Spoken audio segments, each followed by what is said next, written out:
Hello my dear friends and scholars, एक बार फिर से आप सबका स्वागत है आपके अपने चैनल पर।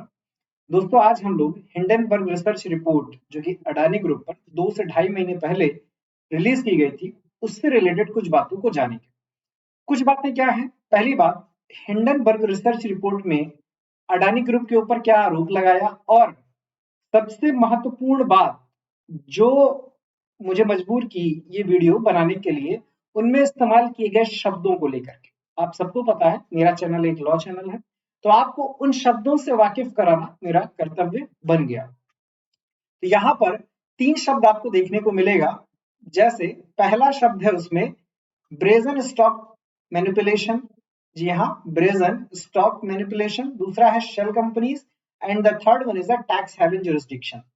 सबसे पहले सबसे पहले एक चीज जान लीजिए कि यहाँ जो कुछ भी आपको मैं बताऊंगा वो ना केवल आपके किसी कॉम्पिटिटिव एग्जाम के लिए महत्वपूर्ण है, बल्कि आपकी जर्नल अवेयरनेस के लिए भी ये शब्द पता होने चाहिए। किसी इंटरव्यू में आप बैठे हैं, सामने से मेंबर में से किसी ने इन शब्दों का जिक्र कर दिया, या हंगामा मचा हुआ है संसद में राहुल गांधी जी के बयान पर और अडानी का जो मुद्दा चल रहा है उसको लेकर के, तो अगर इन चीजों से आप वाकिफ हैं, मीन्स यू हैव कंटेंट, आप सामने वाले को अपनी दिशा में लेके जा सकते हैं।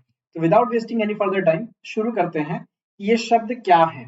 यहाँ पे आप देख पा रहे होंगे कि हिंडनबर्ग की रिसर्च रिपोर्ट। सबसे पहले क्या है? अबाउट अडानी। अडानी के बारे में अगर हम बताएं तो आप सबको बताने की भी जरूरत नहीं, Adani is currently what the third richest person in the world. जी हाँ, तीसरे नंबर के सबसे अमीर व्यक्ति हैं। अब आप कमेंट बॉक्स में हमें सबसे पहले ये बताइएगा कि पहले 2 नंबर्स पे कौन है। जी हाँ, फर्स्ट एंड सेकंड नंबर पे कौन है, फिर हम आपको आगे चीजें बताते हैं। Allegation on Adani. अडानी पर क्या एलिगेशन लगा हुआ है कि पहला एलिगेशन है कि इन्वॉल्व इन फ्रॉड स्कीम्स। चलिए ठीक है, इसमें कुछ बताने जैसा नहीं कि वो किसी भी फ्रॉड स्कीम में इन्वॉल्व है। दूसरा, स्टॉक मैनिपुलेशन, कि उनके ऊपर स्टॉक मैनिपुलेशन का इल्जाम है। जो एग्जैक्ट वर्ड हिंडरबर्ग ने यूज किया है, that one is a brazen stock manipulation. केवल मैनिपुलेशन स्टॉक्स का नहीं है, that one is a brazen stock manipulation. शब्द में गहराई ला देता है ये वर्ड जो आगे लगा दिया, brazen stock manipulation. Stock manipulation might not be a criminal offense or illegal, but the brazen stock manipulation is something more grievous. इस शब्द का मतलब डिक्शनरी मीनिंग भी आप खोजे होंगे, माइट भी आपको ना मिला। तो आइए शुरू करते हैं आगे कि जो एग्जैक्ट वर्ड है वो क्या है। स्टॉक, वो भी कैसा? Brazen stock manipulation. कुछ जनरल सी बातें इस रिपोर्ट के बारे में जानते हैं कि अडानी ग्रुप में ये कहा गया है कि 218 बिलियन यूएस डॉलर्स का मैनिपुलेशन किया है। अडानी की जो नेट वर्थ है वो 120 बिलियन यूएसडी माना जाता है, यूएस डॉलर्स। ही accumulated 100 billion USD dollars 3 years. उन्होंने 3 साल में, मात्र 3 साल में, यहाँ पे कहना ज्यादा उचित होगा कि मात्र 3 साल में क्या किया उन्होंने, 100 मिलियन यूएस डॉलर्स को एक्यूमुलेट किया है।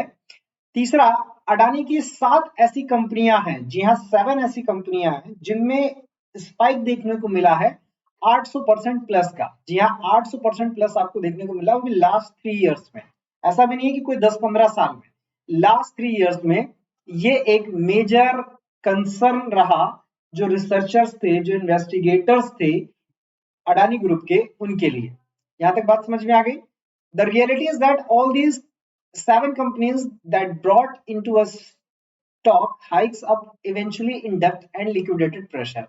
खास बात यह है, कोई कंपनी किसी कंपनी में तभी पैसा लगाती है जब वो खुद, उसके पास पैसा, जो खुद ही कहीं से इंडेप्ट है, मतलब कि जिसके ऊपर ऋण है, जिसको चुकाना है, लिक्विडेट होने की नौबत आ चुकी है, वो किसी कंपनी में पैसा क्यों लगाएगी? और यहाँ पर ऐसा देखने को मिल रहा है। तो जो अडानी ग्रुप में पैसा लगा रहे हैं, मतलब जो स्टॉक मैनिपुलेट कर रहे हैं, स्टॉक मैनिपुलेशन के भी कई तरीके होते हैं। आपने स्टॉक की प्राइसिंग को बहुत ज्यादा बना दिया, या स्टॉक आप बेच नहीं रहे हो, निकाल नहीं रहे हो, एनी काइंड ऑफ, वो आज की वीडियो का कंसर्न नहीं है। तो स्टॉक में आप मैनिपुलेशन कैसे भी कर सकते हैं, the number of ways. Fine.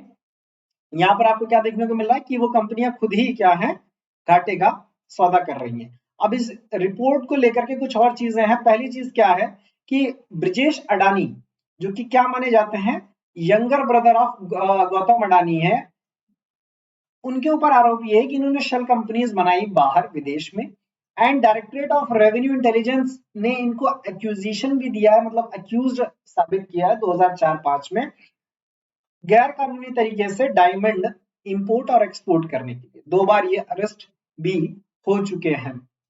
इसी 2 महत्वपूर्ण बातों पे ज्यादा फोकस था। पहला क्या है कि इन्होंने तो शेल कंपनीज बनाया, 2 बार अरेस्ट भी हुए। तीसरी चीज क्या है, shell companies of Adani in UAE, Maldives, Caribbean island have earned them a profit of 70 billion USD, 17 billion USD dollars का प्रॉफिट कमा करके दिया है उन कंपनीज ने जो कि बाहर काम कर रही हैं।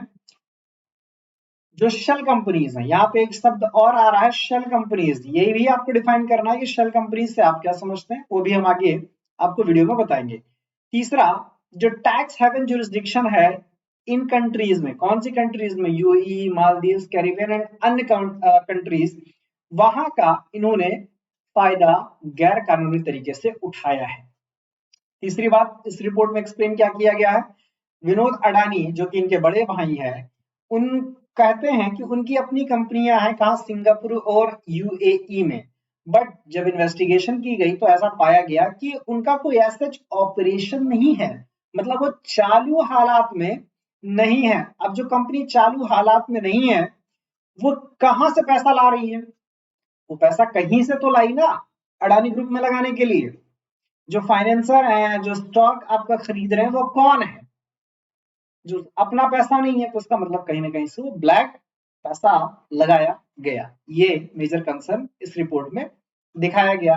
नेक्स्ट स्लाइड की तरफ अगर आप जब बढ़ेंगे तो आपको पाएंगे कि पहला शब्द जो कि है ब्रेजन स्टॉक मैनिपुलेशन। तो ब्रेजन शब्द का मतलब होता है शेमलेसली, मतलब कि जो शेम के साथ, विदाउट एनी शेम, मतलब समझ रहे हैं, एक होता है कि भाई हम चोरी कर रहे हैं और शर्मा, मतलब एक तरीके से नजर नहीं मिला पा रहे हैं, मतलब I am feeling something guilty, और दूसरा है विदाउट एनी शेम, हाँ मैनिपुलेट कर रहे हैं, समझ रहे हैं, रोक सको तो रोक लो खुलेआम, जिसको पता चल गया हाँ वी आर मैनिपुलेटर्स, ऐसा वहां पे सीन चल रहा है। एक तो चोरी, ऊपर से सीना चोरी वाला काम, बात समझ में आ गई।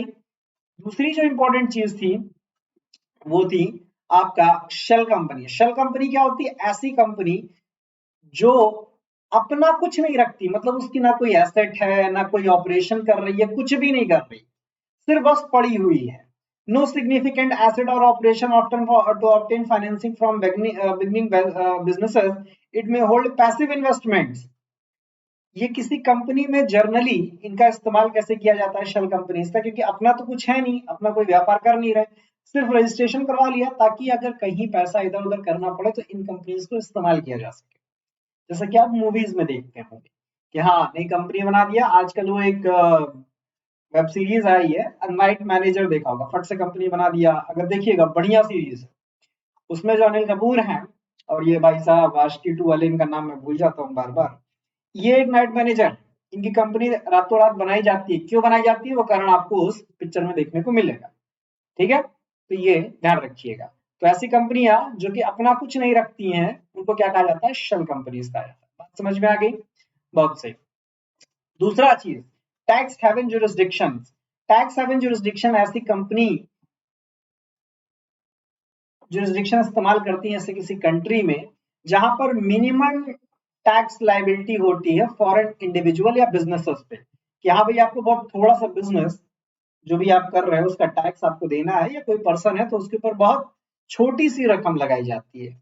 एक चीज और, ये जो टैक्स हेवन जुरिस्डिक्शन वाली कंट्रियां हैं, इनमें ये भी कोई रिस्ट्रिक्शन नहीं है कि आपको बिजनेस कंडक्ट करने के लिए हमारे ही देश में रहना है या आपको हमारे ही देश में बिजनेस चलाना, नहीं, आप कहीं भी बिजनेस करो, फर्क नहीं पड़ता है, आप कहीं भी रहो, हमें फर्क नहीं पड़ता। ये टैक्स हेवन जुरिस्डिक्शन होती हैं, इनका भी भरपूर इस्तेमाल, ये जुरिस्डिक्शन बने इसीलिए हैं, जिन कंट्रीज में ये है जनरली वो चाहते हैं कि भाई आप हमारे यहाँ पैसा लेकर के आओ और आप चाहे जो भी अपने देश में दूसरे देश में घपला करो, वी डोंट केयर, हमें तो एक छोटी मोटी रकम टैक्स की मिल जा रही है, ठीक है, ग्लोबल ट्रेड में हमारा नाम चल रहा है और क्या चाहिए। तो ये कुछ चीजें हैं जो इनके साथ में घट रही थी। तो उम्मीद है कि अब आपको ये 3 से 4 चीजें समझ में आ गई होंगी। पहली बात तो हिंडनबर्ग रिसर्च रिपोर्ट क्या थी, बहुत इसके बारे में अंदर नहीं पढ़ना, वो तो आप सब पढ़े होंगे न्यूज चैनलों पे, अब धड़ल्ले से चल रही है न्यूज, ये सब आप देख रहे हो। पर एक्चुअली इनमें जो 3 शब्द इस्तेमाल किए गए, व्हाट आर दैट। ठीक है, वीडियो अच्छा लगे तो लाइक कीजिएगा, चैनल को सब्सक्राइब कीजिएगा और दूसरों के साथ शेयर कीजिएगा। नीचे आपको एक चीज लिख करके आ रही होगी कि हमारे पास जुडिशरी और एपीओ के बैचेस अवेलेबल हैं, आप चाहें तो रजिस्ट्रेशन कर सकते हैं, रिकॉर्डेड क्लासेस आपको मिल जाएगी। चलिए, thank you and wish you very all the best.